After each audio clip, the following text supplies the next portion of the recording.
Good morning, and welcome to Beachside Community Church. We are so excited you are here with us today. We want you to know our goal is to lead people into a growing relationship with Jesus. If this is your first time here with us today, or it's been a while since you have been here, our services will last about an hour. We'll sing some songs and hear a relevant message. If you have any questions about Beachside, how to take a step to get involved, or how to join a group, please stop by our environment called The Gallery.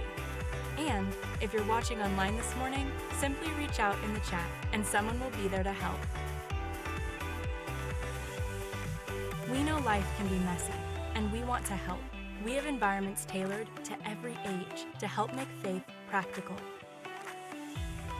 For our littlest kids, Wombaland is a safe environment designed specifically for preschoolers. Each week, your child will have a blast, sing songs, and learn more about the love of Jesus. We think Wombaland will be one of your kids' favorite places. If your kids are in kindergarten through 5th grade, Upstreet is the place for them. Together with the same group of friends and small group leaders, your kids will experience loud music, awesome Bible stories, and spend each month talking about one big idea. Plus, you'll get all the tools you need to keep the conversations going at home. Middle school can be tough, but transit gives your child a place to belong and a small group that believes in them. If you have a middle schooler in your family, make sure they check it every Sunday at 10:45 a.m. They'll play super fun games, hear an awesome message, and have meaningful conversations with peers and trusted adults as they learn to develop a faith of their own. And for high schoolers, there's Inside Out on Sunday nights at 4 p.m. Students enjoy live music, practical teaching, and small groups with their peers and adult leaders who are there for them through all 4 years of high school. For high school students, we think Sunday nights are the best night of the week. And don't worry, adults, we have amazing opportunities for you as well. Whether you are a young adult, an empty nester, or a family of 7, there is a place for you. We hope that when you're ready, you'll take a next step to experience all that Beachside has to offer. The best way to do that is to join one of our volunteer teams. To learn more about all the opportunities to lead here at Beachside, you can stop by the gallery, and someone will be there to assist you. Or you can visit beachsidecc.org and fill out a Connect form. As always, you can stay connected with everything that's going on here by downloading our app or by following us on social media. Thanks again for joining us, and welcome to Beachside Community Church.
Yeah, that was awesome, right?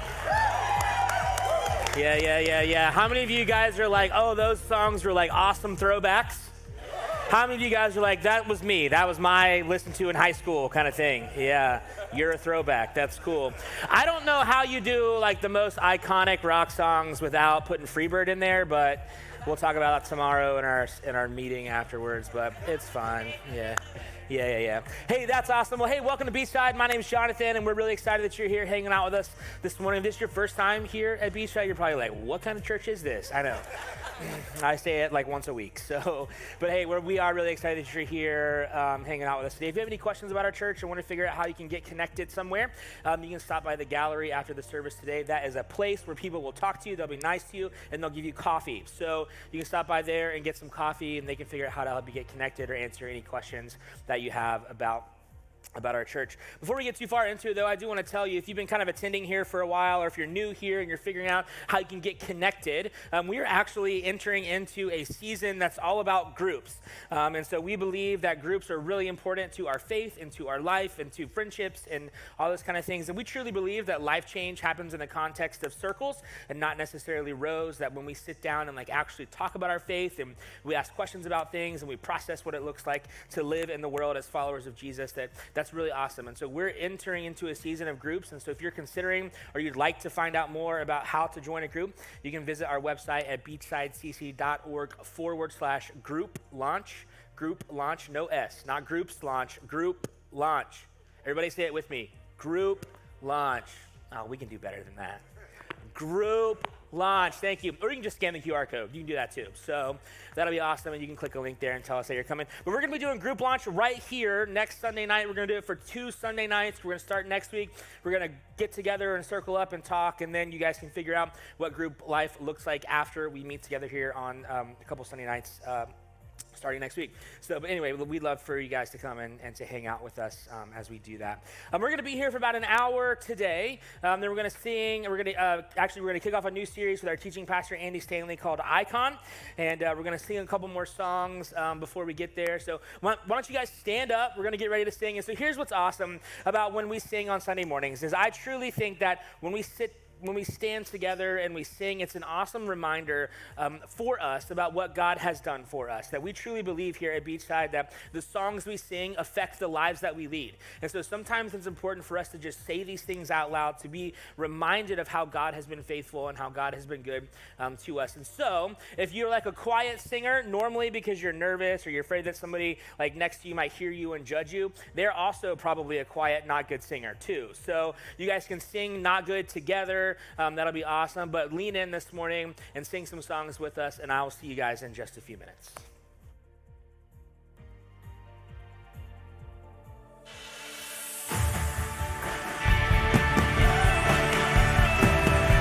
All right, Beachside, we're going to continue to worship. We learned this song last week, so if you know it, just sing it with us. You are good and all things perfect. Oh, I can't trust your promise. Never seen you turn away. You have loved me undeserving. Oh, I have seen your mercy follow me all my days. Oh, it doesn't make sense how your love is so good. You call me your friend and I thought I was too far gone. Now I know you're never gonna let me go. You say, you are good. You can only be good. You can't be anything else. You can't be anything else.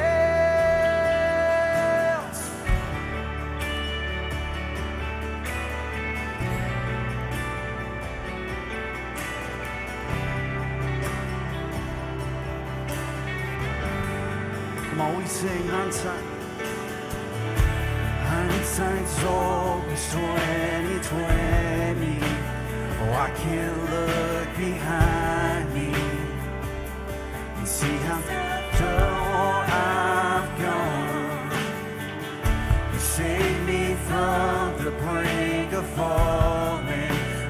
shutting doors before me. Now I see all the good you've done. Oh, and it doesn't make sense, and you're so sure. I look at my past and I see you there all along. So I know you're never gonna let me go. Come on. You are good. You can only be good. You can't be anything else. You can't be anything else. Oh, you are good. You can only be good. You can't be anything else. Can't be anything else. Whoa,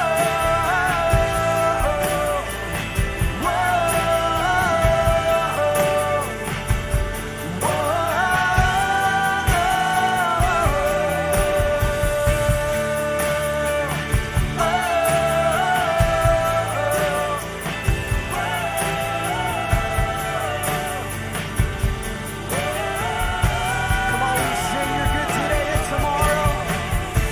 You're good today, you'll be good tomorrow. You've always been good on your promise. I know that every good thing comes from you. You're good today, you'll be good tomorrow. You've always been good on your promise. I know that every good thing comes from you. Oh, you are good. You can only be good. You can't be anything else. You can't be anything else. Oh, you are good. You can only be good. You can't be anything else. You can't be anything else.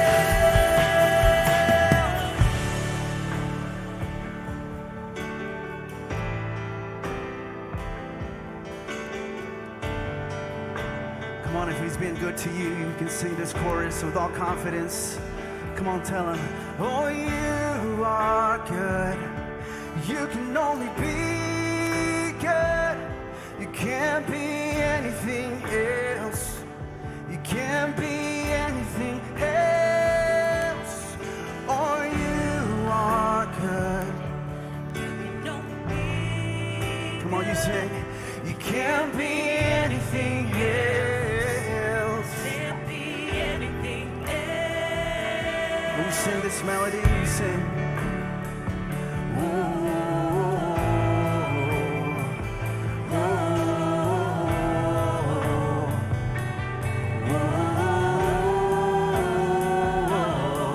Come on, with gratitude in your heart, you can sing that.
Well, there's a very simple verse. It's four words in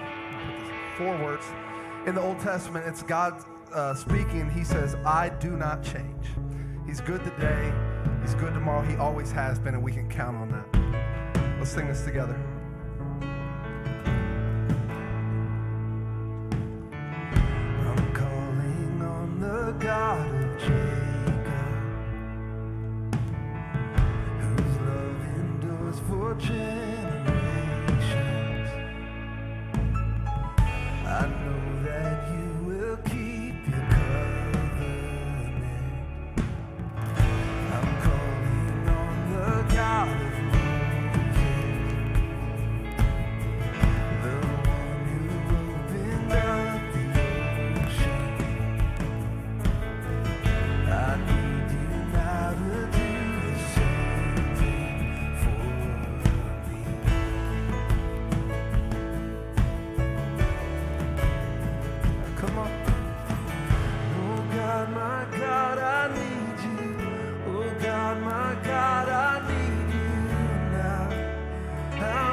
children, and you hear your children now.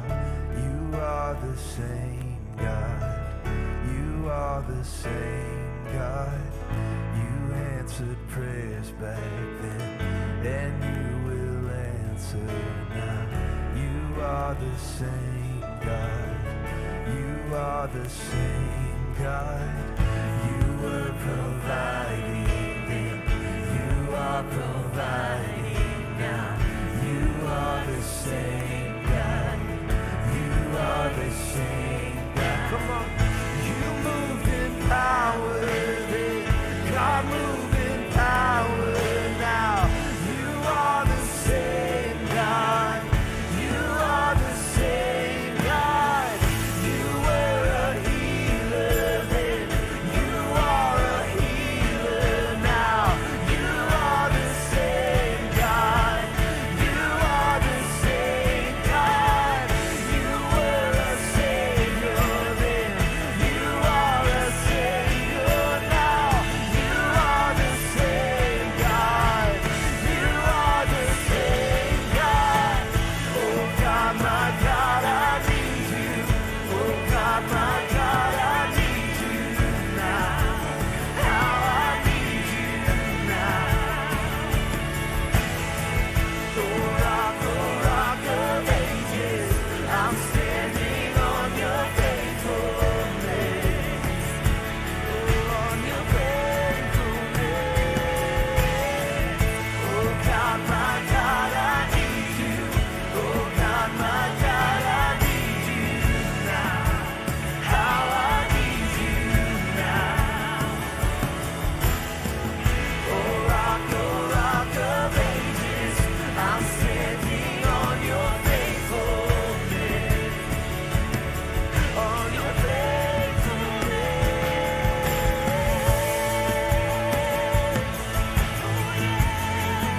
Oh God, I need you now. Oh, you never change. Faithfulness never change.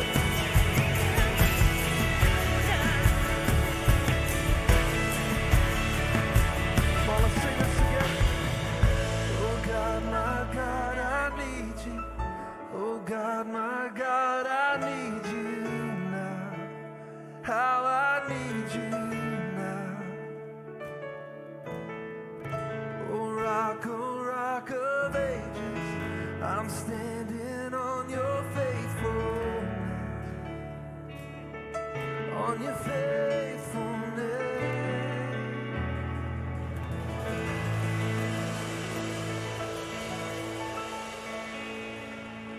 Thank you guys for singing with us. You can go ahead and grab a seat.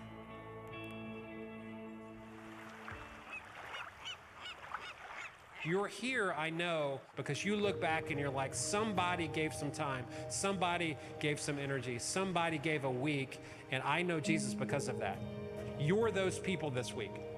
Decades from now, there's going to be a student, if they knew that, they're going to be able to look back and they're like, yeah, there were some people, never met them, never knew their faces, never knew what they did. And I came to know Jesus because they put some of their time and their energy and their focus on the altar for God to use, and God used it in great ways.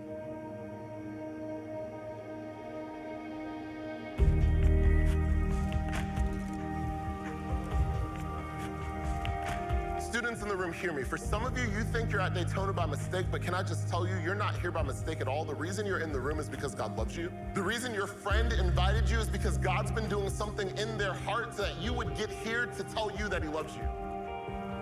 The Daytona Showdown, it has been incredibly entertaining. It's been unpredictable, and it has been like never before. Honestly, never seen such intense, close competition throughout a week. Here we go, here we go! He got it! Raptors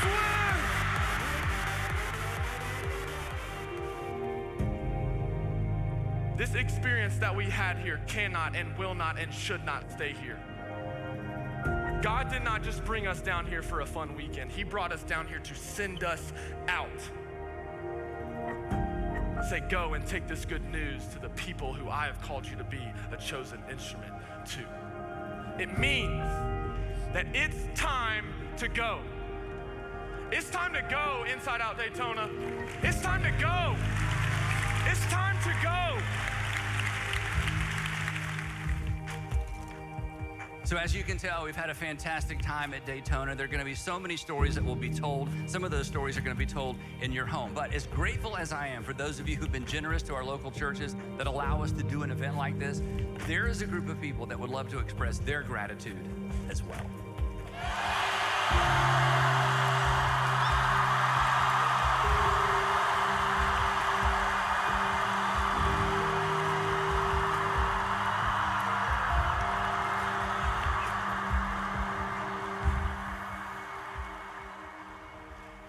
We got to take our high school students to camp a couple weeks ago, and Parker didn't let me go, so we're going to talk about that later. Maybe I can go next year. I don't know.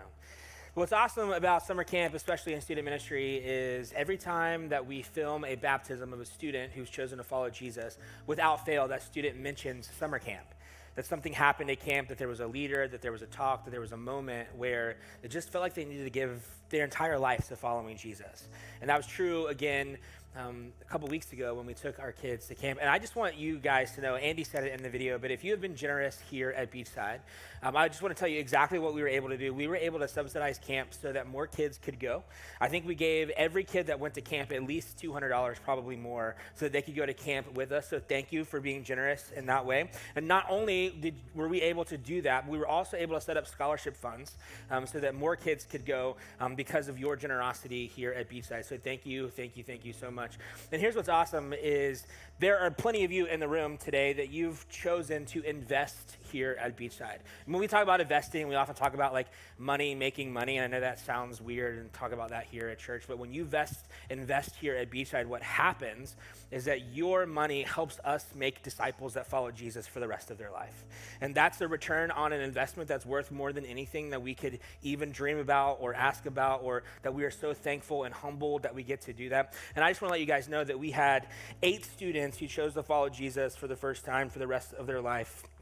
Their names are Kaylin and Nellie and Seven and Zen and Morgan and Ava and Juju and Laura. And thank you so much for your investment here at Beachside, because those 8 kids have chosen to follow Jesus for the rest of their life. So thank you.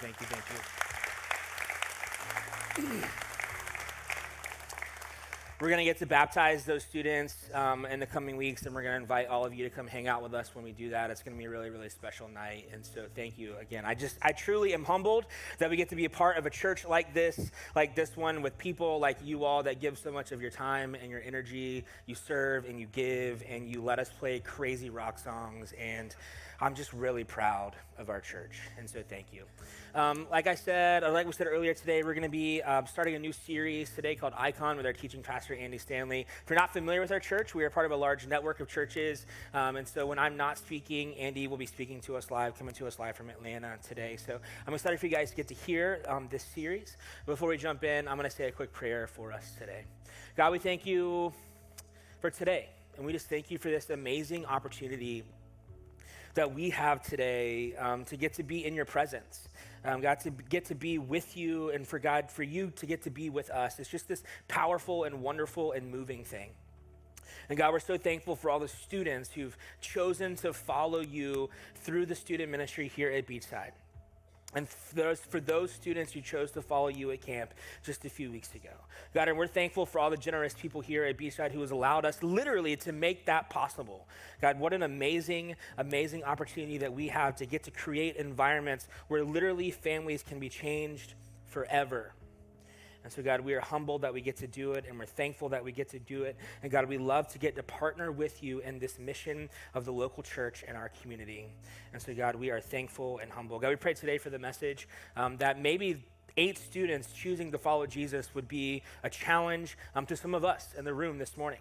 God, that maybe there's somebody here today that needs to take a step towards following you for the very first time. And God, we just pray that that would be impressed on their heart in just a really real and powerful and moving way through the message today.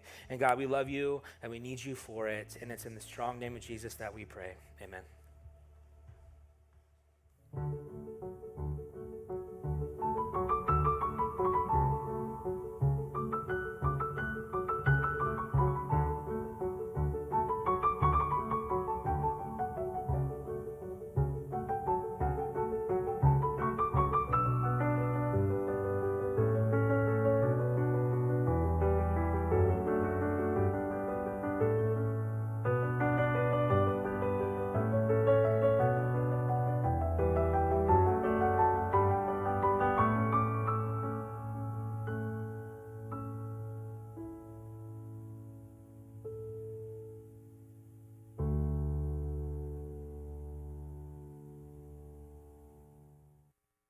like to begin with a communication tip for those of you who are communicators.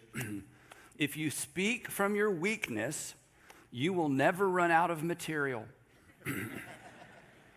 Yeah, I thought, some of you didn't get that. Yes, if you speak, I tell preachers that all the time. It's like, if you preach from your weakness, you'll never run out of material. They're like, oh yeah. So today we're beginning a brand new series, and I am going to speak from my weakness. And by what I mean by that is this is something that I wrestle with. In fact, I wrestle with it so much. Sandra and I had this conversation. I said, I'm not even sure that I should preach about this or talk about this because it's not like something I've just begun wrestling with. This is kind of a lifelong thing. And in my own personal Bible study, I keep bumping into these themes that just kind of take me back to square one as it relates to what we're going to talk about for the next few weeks. But then I thought, you know what? I'm always telling preachers, hey, if you speak from your weakness, you never run out of material. So we're just going to dive right in. So for the next few weeks in this series that I'll introduce more properly in just a moment, we're going to talk about a temptation that is common only among Christians. Only Christians wrestle with the way that we're going to talk about it. Now, if you're not a Christian, after today, you may be gladder than ever that you're not a Christian. In fact, this may be sort of an anti-evangelism message for you. You may step back and go, oh my goodness, if that's what it means to be a Christian, I need to give this some more thought. But while this isn't a temptation that you wrestle with the way that we wrestle with it, there is a tension that all of us wrestle with. And this particular temptation that's, common really only among Christians, it touches on a tension that everybody feels. This series may help you make sense out of the disappointment and the discontentment, that abiding sense of never enoughness and that longing, that sense of if onlyness that you feel at times, the longings that are internal that make you feel lonely at times, even though you're surrounded by people. But in terms of what Christians wrestle with, there's a particular way that this interfaces and comes together with our faith, even though those feelings are certainly common to everybody. So even if you're not a Christian, there's going to be some takeaway. But for the next few weeks, we're going to focus on this very, very specific temptation that really only Christians wrestle with. And the thing that's so odd about it, and the reason this first message in this series may seem a little kind of intangible, I'm going to try to make it practical at the end, is that I'm convinced that many of us don't even know this is a temptation. We don't even know, we oftentimes don't even have words to put around the struggle that we feel, even though those emotions that I just talked about are certainly a part of the human experience. And this temptation is not just unique to us in the 21st century. This temptation is actually one of the three temptations that Jesus faced that Matthew and Luke tell us about when Jesus went to be tempted alone in the wilderness. And if you'll remember, if you grew up in church, Jesus, was led up by God, sent him out into the desert to be tempted, and then the devil came along, and there were these personal temptations according to the devil, which, that's a little bit strange for some of us, but Matthew and Luke tell us this is what happened. And the third temptation is where we're going to begin, and here's how it unfolds. Matthew and Luke both tell us that the devil took Jesus up to a high place, and he showed him in an instant all the kingdoms of the world. Matthew says, and their splendor. Now, maybe Jesus was on a mountain looking down at Jerusalem at night, and the entire city is lit up. It's the city of God. And maybe this represented all the kingdoms of this world, or maybe there was more to it. We don't know. And in this moment, the temptation was this: Jesus, look at it. Look at him. Look at all of that. Take it in. I was trying to think of something that we could compare this to, and every illustration falls way short. But for some of us, you walk into a car showroom, at a dealership, and it's like, kind of takes your breath away, and it's perfect, and the lights are perfect, and you're just overwhelmed with this desire. It's like, if only. Or maybe it's a boat show. I made the mistake of taking my son Garrett to the Atlanta boat show one year. That was a terrible idea. There was just too many shiny objects, like you just wanted all of it. It was overwhelming. We were driving home, and we both agreed we should never do that again. It's just or a home show. You ever a tour of homes? One of those things. It's really just the tour of discontentment, right? It's like the kitchens and the washer and the dryer, and they have an app, and you can wash your clothes from a different country, and it just goes on, and the windows move, and the shades move, and it's just amazing, and everything's digital. And that was just the first home. Then you go to the second home, and the walls move, and it's just, and then you get home. Isn't it true if you've ever been to home? You get home, and you're like, I think somebody lowered our ceilings while we were gone. It's like, because it's just, but the point is, there are environments, and maybe I didn't touch on one of yours, you walk in and it's just, you know. So this is that moment for Jesus. Feast your eyes on the kingdoms of this world. The tempter is saying, Jesus, I know why you're here. You're here for this. You're here for them. In all of this, I will give you. I mean, here are the words. I will give you all their authority.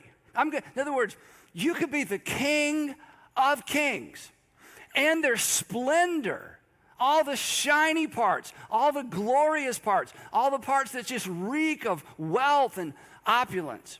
It has been given to me, and I can give it to anyone I want to. Now, if that's the only part of the story there was, and if that's the only part of the story we knew, we would say, and rightly so, let's just be honest. I know, you don't want to pretend, you want to pretend like there's none of this in you, but it's in you. Who would say no to that, right?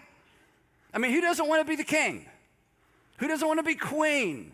Who doesn't want to have so much wealth that you could do whatever you want, right? And who doesn't want more power or more influence? And not because we're evil. Think of all the good you could do in the world if you had that much power and that much wealth and that much influence. And before you start feigning humility, like, no, I don't really want to be the queen. Maybe princess. I don't want to be the queen. It's like, whoa. Let's come on, right? Do you turn down promotions at work? No. Do you turn down raises? No. Do you turn down bonuses? No. Do you avoid good opportunities, pursuing good opportunities? Of course you don't. None of us do, and we shouldn't. So if this is all there is, this doesn't really strike us as a temptation. It really feels more like the opportunity of a lifetime. I mean, it's kind of the goal, isn't it? Isn't it what we get up early for and work hard for and go to school and finish school and go to graduate school and study for and dress up for and interview for and discipline ourselves for? Not because we're evil, but because we're progress people. We're achievement people. We're creative people. We're wired for movement and advancement and progress and success. So this doesn't even feel like a temptation. It's like, I'm going to give you all this. Wow, thanks for the raise. Thanks for the bonus. Thanks for the opportunity. I'll take it. That doesn't feel like a temptation. It just seems like opportunity. But there was a trade-off. Most of us know how this rolls out, right? Even if you didn't grow up in church, you've heard bits and pieces of the story. There was a trade-off. And the trade-off is what made this a temptation for Jesus. And as we're going to see in the next few weeks, the trade-off is what makes this a temptation for Christians, for Jesus followers. All this, the tempter says, all this I will give you, he said. All you have to do is just bow down and acknowledge me as your king. Not just for a moment, just one moment. Now, if you're not a Jesus follower or not a Christian or not a theist for sure, this is where we kind of part ways, because let me just say what you're thinking. I get it. It's like, see, there's no devil, Andy. I mean, I can't find that. You lost me when you opened, except for that communication tip. That was kind of funny. But beyond that, you lost me because there's no devil. There's just what we see is what we get. There's just what you see. There's just the material world. And if there's an opportunity to achieve and win and excel and gain influence and gain wealth, Andy, it's just that. It's an opportunity. It's not a temptation, okay? We're not, think about it just humanly speaking, we're not tempted to achieve. We're not tempted to succeed. We're not tempted to thrive, right? We're supposed to. And if it's not what you do, people wonder what's the matter with you, right?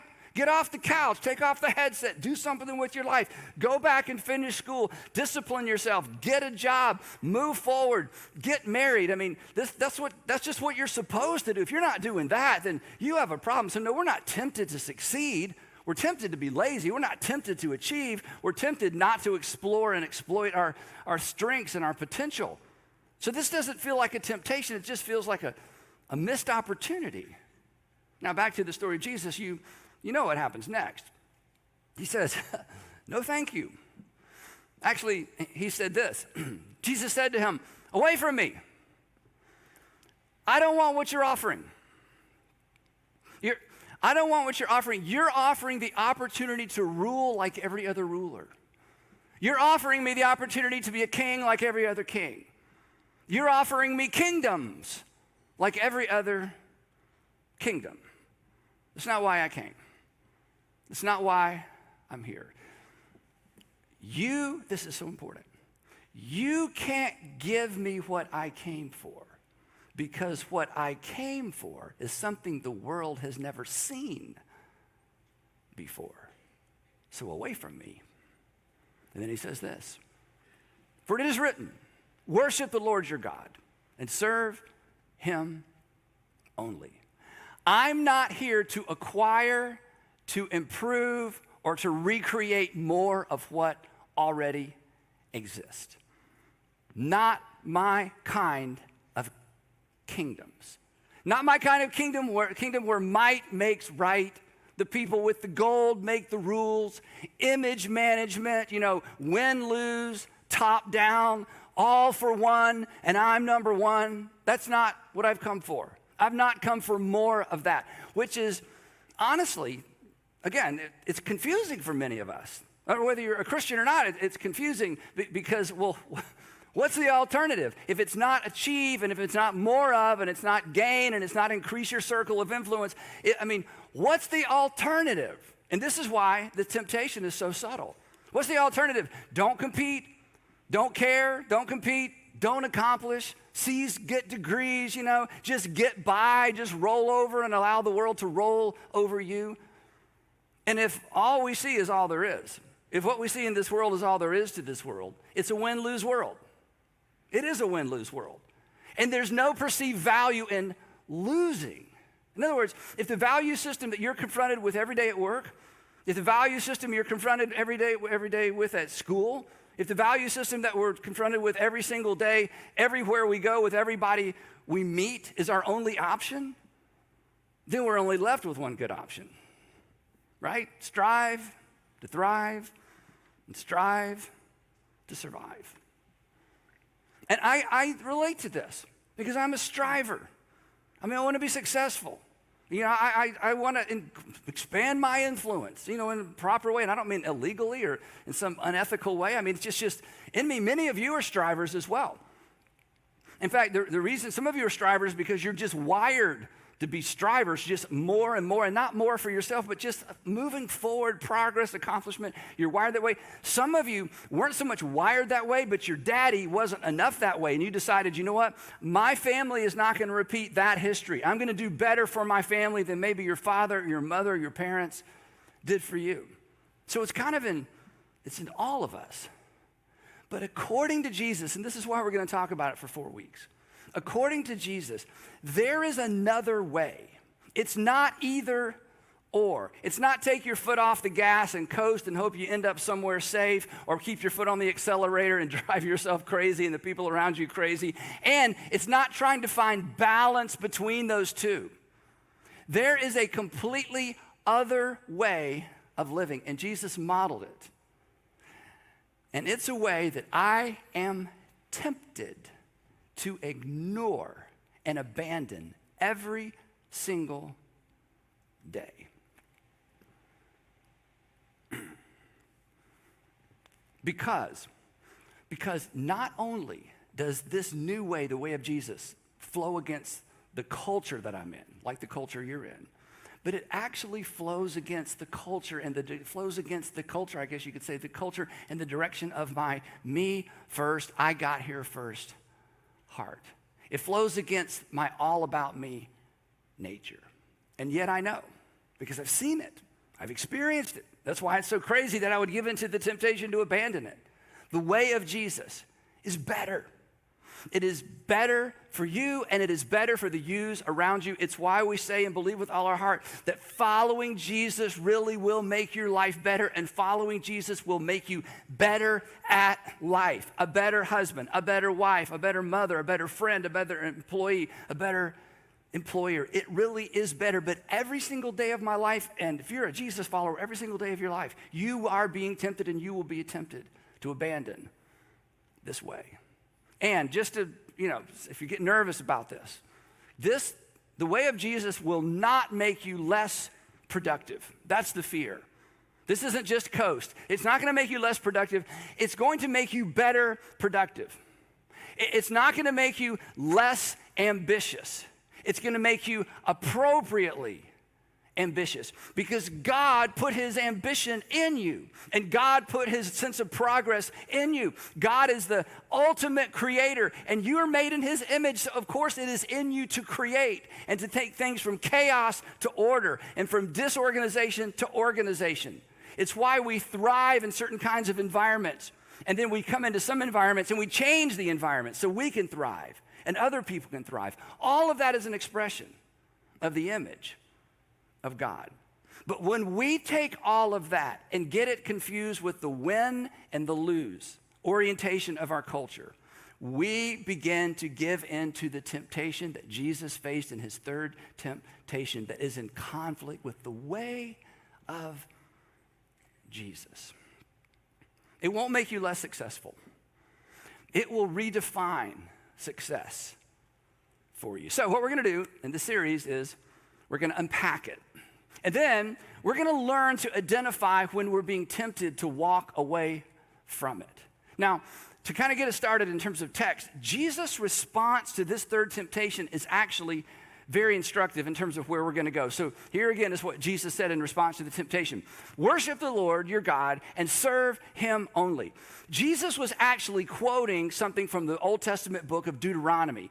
In Deuteronomy, Moses had led the nation of Israel through the wilderness for about 40 years. They're about to enter God's new home for them. We call it the Promised Land. And so Moses is giving them a pep talk to say, hey, when you get in there, when you begin to thrive, when you begin to be successful, when you begin to build your own homes, when you begin to flourish, don't forget.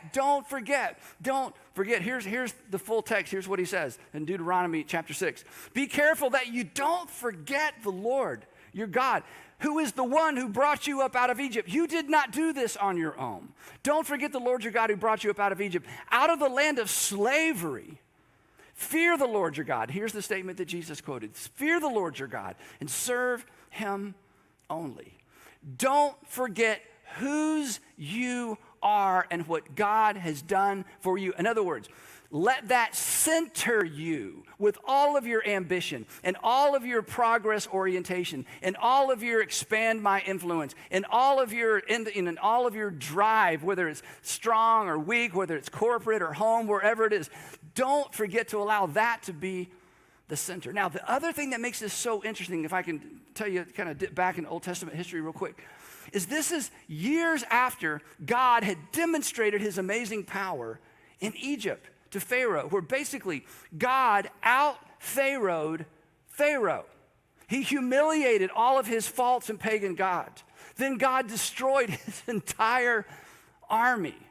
That there's a sense in which all of that Old Testament narrative, even what follows after Deuteronomy, it's as if God is playing by the rules of the kingdoms of this world to set the stage for a kingdom nothing like this world. Nothing like the world had ever seen, and it was inaugurated with the birth of King Jesus.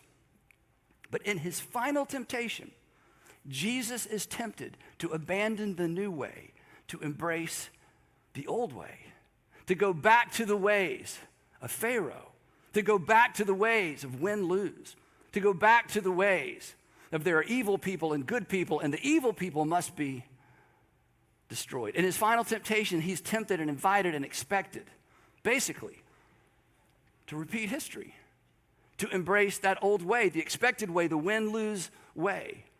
But he had come, and this is the thing I want us to get as a group of churches. If only the Christian community could grasp this, and it's not original with me, it is in plain sight throughout the New Testament.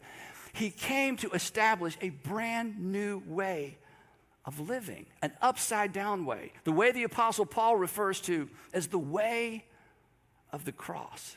So, he refused the offer. But the problem with this way, this new way, is that it was unprecedented. It was untested. It was risky. In fact, at the end, we talk about this all the time, at the end, even his closest followers who had seen him live this new way out over and over and over and over with the wealthy and the poor and the advantaged and the disadvantaged, they'd seen him live this out. And yet, there at the very end, they too are tested in a similar way that Jesus had been tested. And they fail the test. They opt out at the end. They were hoping when Jesus was arrested, there would be a Red Sea moment where God comes down out of heaven and destroys his enemies and destroys the enemies of Jesus and destroys the enemy of this new ecclesia, this new movement that had begun in Galilee and now had moved to Judea. It was all they knew. And when Jesus was arrested, again, they were being tested. They were being tempted just as Jesus was. And they viewed Jesus' arrest through the lens we look at everything through. They viewed Jesus' arrest through the lens of win-lose. And Jesus was clearly losing. And so they left him because they didn't want to be losers. And then 3 days later, they're back. 3 days later, they realized, wait a minute, he was not kidding. He really is a different kind of king who has come to establish a different kind of kingdom with a different kind of value system that impacts and touches on every aspect of our lives. So the icon, this is so amazing. Again, we're so accustomed to it. This is a thing that kind of grabbed my attention as I was studying through 1 Corinthians and, my personal Bible study. It's so amazing that the icon, the symbol for the ecclesia of Jesus, is not a sword. It's not a checkered flag. It's not a trophy. It's not an army eating sea. It's a cross. And the thing, again, that's impossible for us to get our emotions and mind around is that in the first century, for first century Christians, the cross did not represent salvation or a salvation decision. It actually represented a completely different way of living, a different way of life. And the man who understood this the best was the Apostle Paul. And the reason he understood it the best is, and we've said this before, he lived on both sides of this equation. He was an expert in, and he was a leader in the old ways. He was an expert in and actually fully sold out to and fully devoted to the old ways. The religious system that was all about win-lose. The religious system where you had to have an enemy to win and there was always an enemy. Where progress justified violence. Where actually the ends justified any kind of means. Where again, there were good people and there were bad people. We're the good people and the bad people must be eliminated. He knew all about that mindset both through the filter of politics and religion. And he knew where that approach led because he was the leader. Again, if you've read the book of Acts, you know that when Christianity first began, it was called the Way, and it was considered a parasite. It was a parasite that was kind of globbing on to first century Judaism, and it was a contagion, it was a disease, and it needed to be eliminated. These people needed to be eliminated, and the Apostle Paul volunteered to eliminate them. And operating under the old way, the kingdoms of this world way, the only way anybody knew to operate, he was free to do extraordinary things. He was free to track down, arrest, and execute apostate Jews. And his unbridled cruelty, when you read it for yourself in the book of Acts, his unbridled cruelty was considered God's will. This was God's way. Because after all, this was God's work. It was God's way because, well, what other way was there? I mean, when we read about modern or ancient, atrocities carried out in the name of Jesus, we read those stories and think, how could they do such a thing? The Apostle Paul would raise his hand and say, I can tell you exactly how you do such a thing because I weaponized and I politicized my religion with a clear conscience. But, and this will be hard for some of us. This is hard for me at times. It's easy to stand up here and say this. But here's the thing, if it ever got from our head to our heart, I think it would change us. I think it would change Christianity in our nation. I think it would change maybe the church, parts of the church, in the world. And here's what is undeniable. When Paul became a Jesus follower, he could find nothing in the teaching of Jesus to justify violent opposition to those who violently opposed him. He completely let go of the kingdom of this world ways. At times, what appeared to be the only way, the way that people would say that works, in fact, the only thing that works. Paul took up the way of the cross. And here's how he explained it to a group of people very much like us. I'm just going to read you one verse from 1 Corinthians. There's so much more there. A group of people very much like us, very competitive, very much into who's who and what's what and how do you get the what's what and become the who's who. That was the culture of Corinth. Very progress-oriented, educated, competitive, class conscious. Here's what he said. He said, you need to understand, because they were so unimpressed with Paul as a person and so unimpressed with his rhetoric, there was a right way to speak and a wrong way to speak, a right way to do public presentations and a wrong way. And Paul shows up and just ignores all of that. And here's what he said. He said, the king, your text says Christ, but it's the king. The king sent me to preach the good news. That's good news for everybody. But not with wisdom or eloquence. These were like code words in Greek in that culture.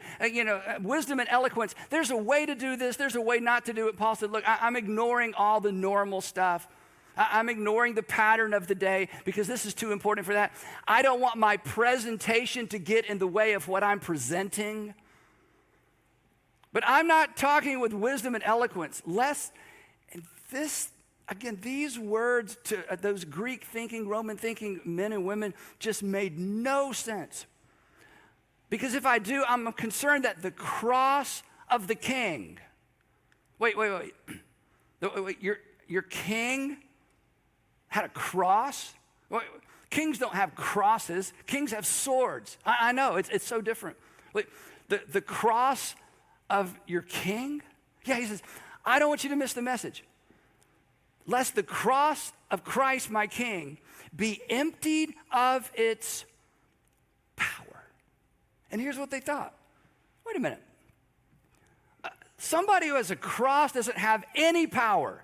If you have a cross or you're associated with the cross, you have abandoned and given up power. The cross means powerlessness. It's the bottom of the pile. It's oblivion. It's all things to be avoided. It represents the power of Rome, not the power of God.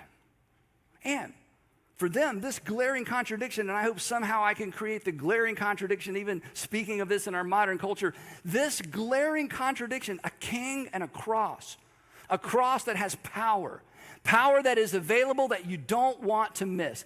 All of that glaring contradiction points to the otherness, the upside downness of the values in the kingdom that Jesus came to unleash in the world.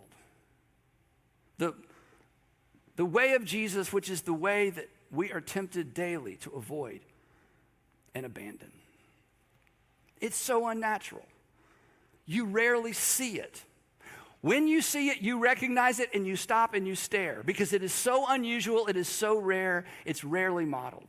In fact, in most cases, we're not even aware we're being tempted to abandon it. Worse than that, and I won't spend much time on this, worse than that, currently in our country, there are streams of Christianity that unapologetically resist the way of the cross because they view it as weak.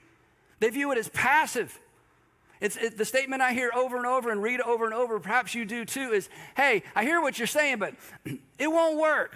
That won't work, that won't work, that won't work. But it did. It's why we're here. It's why the cross is the global icon for your faith and mine. It's why the cross, in the first century when it literally represented suffering and shame, the cross quickly became the icon for your faith. It would no longer represent empire. And it wouldn't represent crucifixion. It would represent a single crucifixion by which Jesus introduced a brand new way of life to the world. The way of Jesus, not simply a way of believing, a way of living that's so unintuitive. It always feels risky. And I'll be honest, the critics aren't completely wrong. It won't work the way we often define work. It won't change things as quickly as the way people want things quickly changed. It won't accomplish oftentimes what we think needs to be accomplished. But this was the very criticism Jesus received. This was the very reason at the very end of his ministry. I mean, you know the story. You know the story. Judas finally just throws up his hands and goes, "This isn't working. This isn't getting us anywhere. You're too nice. You're too kind. You talk about death and dying and flogging, and I realize I have hitched my wagon to the loser wagon, and I'm going to get what I can from it, and I'm out of here because this won't work." But it did. It's why you're a Christian. It's why the message of Jesus survived the first and second and third centuries. But it is so risky and it is so different. We're always tempted to abandon it. Maybe it's why Jesus said this. And again, these words made no sense. They just didn't have any context for this when Jesus said it. Whoever wants to be my disciple.